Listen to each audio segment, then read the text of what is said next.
할렐루야! 오늘도 작전기도에 나오신 모든 청년 여러분들을 주님의 이름으로 환영하고 또 축복합니다. 우리는 어제 이어서 창세기 15장 말씀을 이어서 함께 나누려고 하는데요. 오늘은 창세기 15장 9절에서 17절까지의 말씀입니다. 오늘 봉독은 9절과 10절 그리고 17절만 하겠습니다.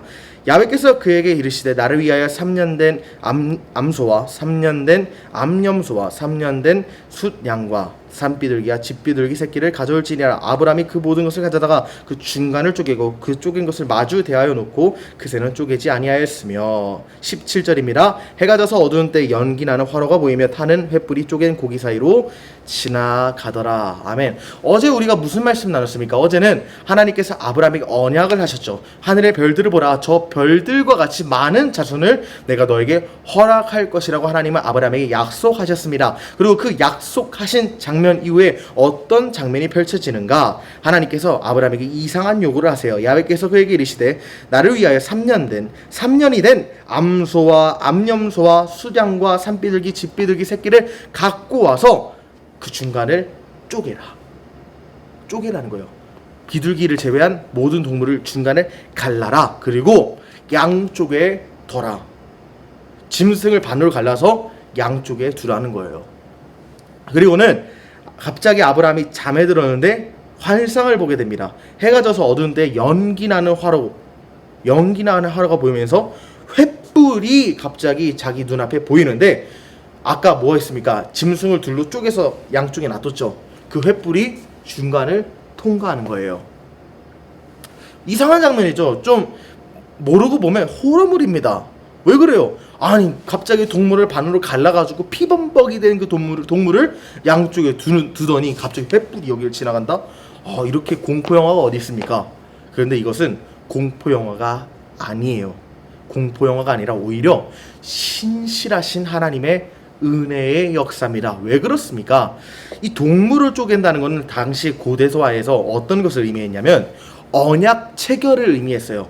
쉽게 말하면 약속의 증표로 이러한 의식을 고대 근동에서는 치렀습니다. 어떤 의미냐면 동물 하나 데려와서 동물을 반으로 쪼개는 거예요.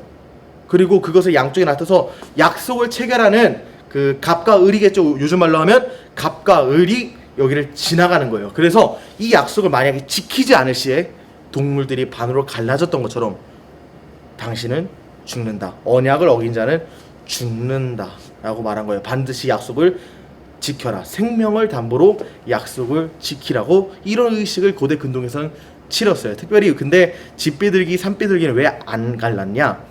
이제 레위기 제사법에서 좀 이것을 봐야 되는데, 비둘기 같은 경우는 너무 작잖아요. 염소나 양에 비해서 작잖아요. 그래서 걔네들은 특별히 가르진 않고 목을 비틀었습니다. 어쨌든 중심되는 거는 목을 비틀든지 반으로 가르든지 죽는다는 거예요. 이 언약을 시행하지 않을 시에, 약속을 어길 시에는 죽는다는 겁니다. 목이 비틀어 죽든 몸이 반으로 갈라져 죽든 어쨌든 죽는다는 것을 의미합니다. 그런데 하나님께서 참 이상한 장면이 있어요. 아브라함과 하나님이 어쩌면 일종의 계약을 맺는 장면이에요. 하나님께서 너에게 자손을 허락할 것인데 우리가 계약을 하자 이렇게 한 거예요. 그런데 참 신기한 게 아까 뭐라고 말했습니까? 계약의 갑과 을이 다 그 사이로 지나가야 된다고 했잖아요. 근데 아브라함이 본 환상은 어땠느냐? 아브라함은 이 갈라진 동물 사이로 지나가지 않았다는 거예요. 근데 타는 횃불, 다시 말해서 하나님을 상징합니다. 하나님은 그곳을 지나가셨어요. 이것은 무엇을 의미합니까? 우리는 하나님과 약속을 지킬 능력이 없습니다. 하나님께서는 우리와 약속하시고 언약하신 것을 끝까지 신실하게 이행하시고 그것을 지키시지만 우리는 하나님과 약속을 지킬 능력이 없습니다. 날마다 그 말씀을 배반하고 날마다 하나님 앞에서 하나님의 뜻대로 살아가지 않는 인생이기 때문에 우리는 날마다 약속을 어기는 존재지 약속을 지킬 수 있는 자가 아니에요. 하나님께서 그러한 연약함을 아시고 인간이 약속을 지킬 수 없는 것을 아시고 언약 가운데 책임은 하나님께 다 전가시키고 우리는 그 언약의 복만 누리게 한 거예요. 언약의 책임, 그 언약을 시행하고 이행하고 그 언약을 굳건히 수행해야 되는 모든 책임은 하나님께서 다 가져가셨지만 우리는 그 언약을 어겨도 벌을 받지 않는다는 겁니다. 근데 누군 받아요? 하나님을 받죠. 언약을 어기면 하나님 벌 받죠.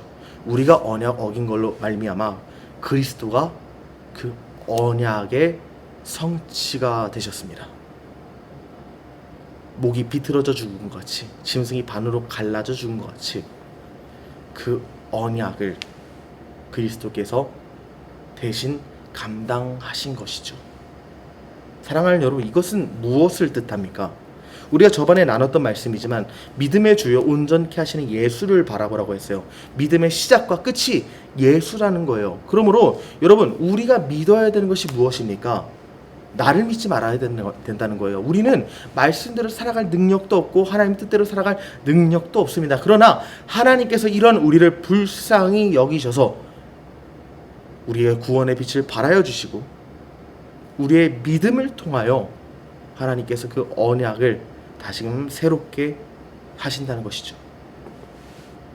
우리의 믿음을 통하여 하나님께서는 놀라운 일을 베푸십니다. 그러므로 여러분, 우리가 세상을 살아갈 때 믿음이라는 것은 나를 버리고 하나님을 바라보는 거예요. 언약을 이행할 능력이 없는 나를 부정하고 그 언약을 신실하게 이뤄가시는 하나님을 붙잡는 것이 바로 믿음입니다. 그렇다면 우리는 무엇을 위해 기도해야 합니까? 오늘 우리가 놓고 기도할 그 좌석에 앉는 모든 하나님의 청년들이 언약의 성취자가 되시고 언약의 유일한 책임자 되시는 하나님을 끝까지 붙들 수 있는 믿음을 갖도록 기도합시다. 그럴 때 그들이 하나님 안에서 아브라함에게 약속하신 그 놀라운 복을 받아 누리는 기적을 체험할 것입니다. 제가 대표로 기도하겠습니다. 걸어가신 예수님 참으로 감사합니다. 아브라함에게 하나님께서 언약을 체결하셨을 때 언약의 책임은 하나님이 가져가시고 언약의 복은 아브라함에게 주셨습니다. 우리에게도 동일합니다. 하나님 말씀을 지킬 능력이 없는 우리에게 그 책임은 가져가시고 그 결과는 주께서 감당하시고 그 복은 우리에게 주셨습니다. 하나님, 오늘 우리가 놓고 기도하는 이 좌석에 앉는 모든 하나님의 백성들이 구원을 이루어 가시고 구원을 책임지시는 하나님을 체험하게 하여 주옵소서. 그리하여서 아브라함에게 약속하신 복을 평생토록 누리는 은혜가 있도록 주님 역사하여 주옵소서. 예수 그리스도 이름으로 기도드립니다. 아멘.